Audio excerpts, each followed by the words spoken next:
It's Bryson here, enjoying an absolutely beautiful day out in nature on this savanna out here. It is absolutely lovely, nice rolling hills, and it's a beautiful windy day because there are winds of change happening on planet Earth. And today I actually want to talk a little bit about some of the winds of change and some of the, this is going to be one of my videos where instead of me kind of talking about general spiritual things, I'm going to really talk about some controversial topics that there's a lot of division over. And more than try to come up with any sort of declaration, I really am more looking to kind of open up conversation. And I'm really hoping that people will participate in the comment section and really, put your thoughts in on this very complex and controversial issue that is going on right now. And what I'm going to talk about is going to have to do with related to the various moves that have been made by governments at both the federal and state level to override people's personal medical choices. The one obviously is the Biden mandate, and then the other would be what's going on in Texas. And we're now starting to see on the Biden mandate, an increasing number of celebrities, mainstream celebrities that are coming out and are putting alternative narratives and questions and different things about everything that's going on.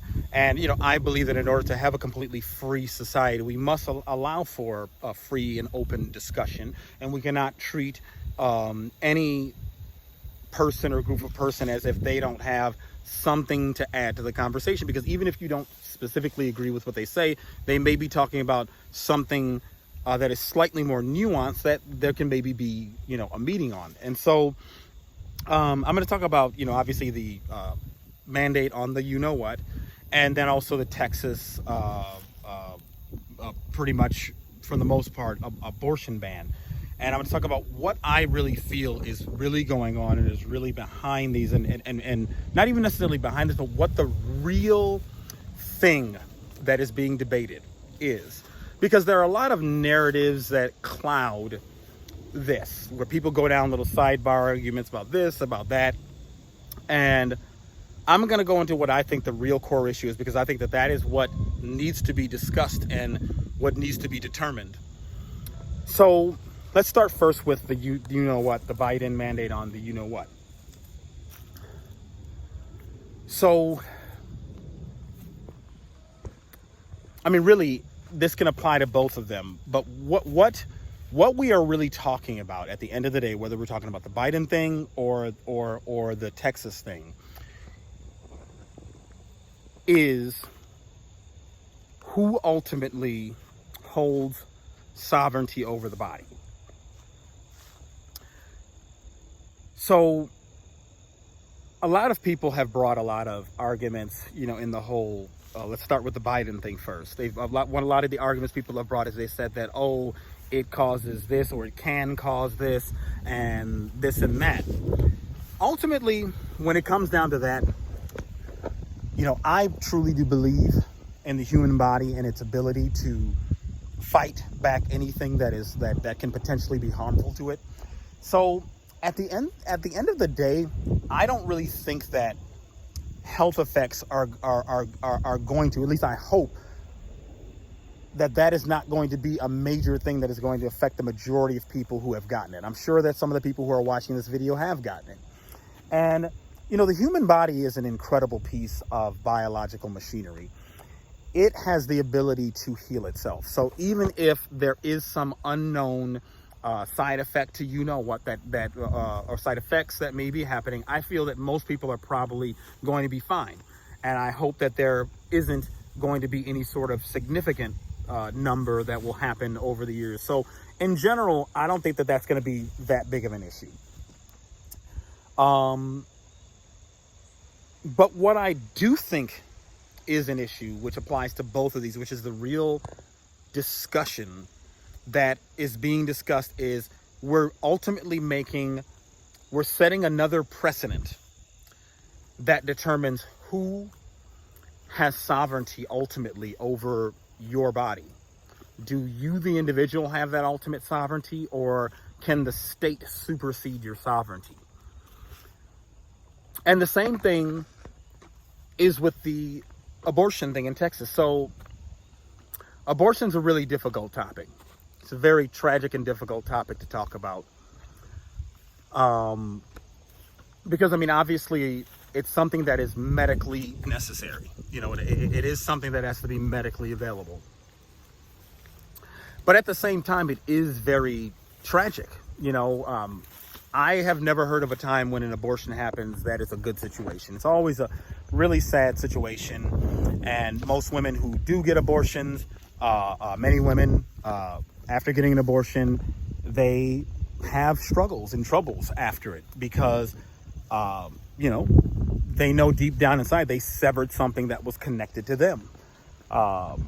And, you know, that is a difficult thing to do, to make that decision. You know, when that egg and sperm form, there is an immediate change that is occurring in a woman's body that is uniting her to that new life form. But at the same time, if we don't make it medically necessary, then we are massively putting women's lives at risk. If you make it outright illegal, it's just going to create more illegal abortions, which are going to create even more injuries and tragedies. And so it's such a difficult topic because it's just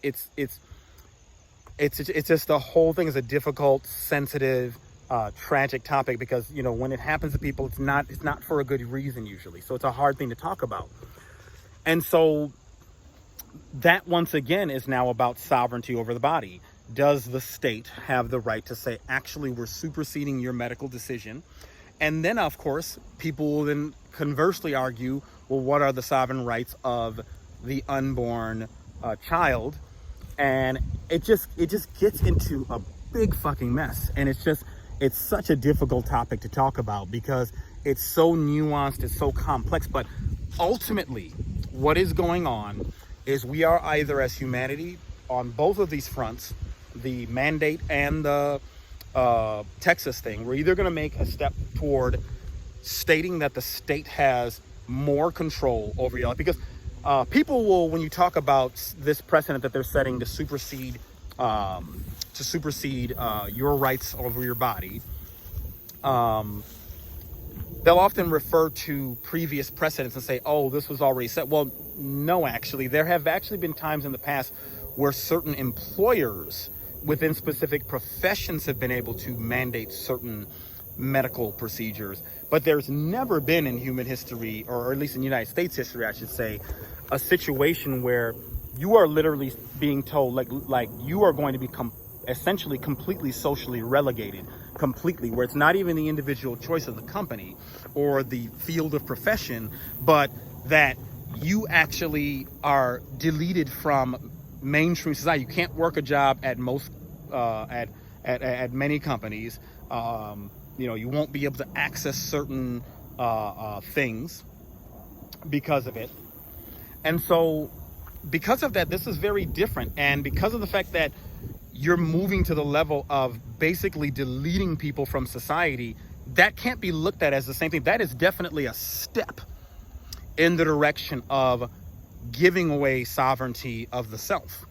And a lot of people aren't going to want to hear this, but ultimately there are really only two directions on the political spectrum. You can talk about left, right, all you want. There are two directions: slavery or freedom.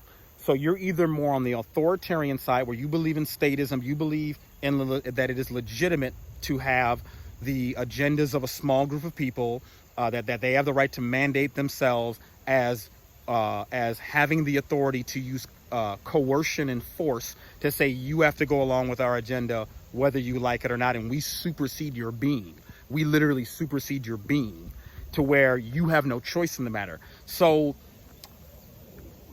people can't be foolish about that and think that this isn't a step. This is definitely a step. This is definitely a big step. And so what has happened in this country is that because we have allowed this place to be completely hijacked by corporations, we are increasingly becoming a product of a corporation. So we were born, our parents, not intentionally trying to do anything malicious, they signed a birth certificate that contractually obligated us at a time when we were not able to make a contract decision to be bound to a social security number to a state that is now taking certain sovereignties from us. And then now you have this state, which is totally controlled by corporations, because every bill that gets written now is, I don't know if anybody listening to this knows this, but every bill that is passed or even discussed in Congress now, the attorneys of corporations are literally writing these bills. They're actually writing the language of these bills, handing them to the lobbyists that they then have go and hand off to the politicians. And so then what ends up happening is you create these gigantic, bulky bills that are 400 pages or whatever long, full of a bunch of convoluted, hard to find legal language and jargon that most people can't figure out. And buried in that stuff will be some agenda, and there will be this public issue that'll be spoken about. That'll be the main thing people will focus on. But in reality, there are deeper things that are being passed. And so when you acknowledge that you have a government that is totally controlled by corporate agendas, and then we are all under statism bound to that entity, the government that is controlled by these corporations, we have actually a system that is creeping increasingly toward slavery. And so I'm not on this video to necessarily talk about what should be done, although I lean more toward on the side of freedom.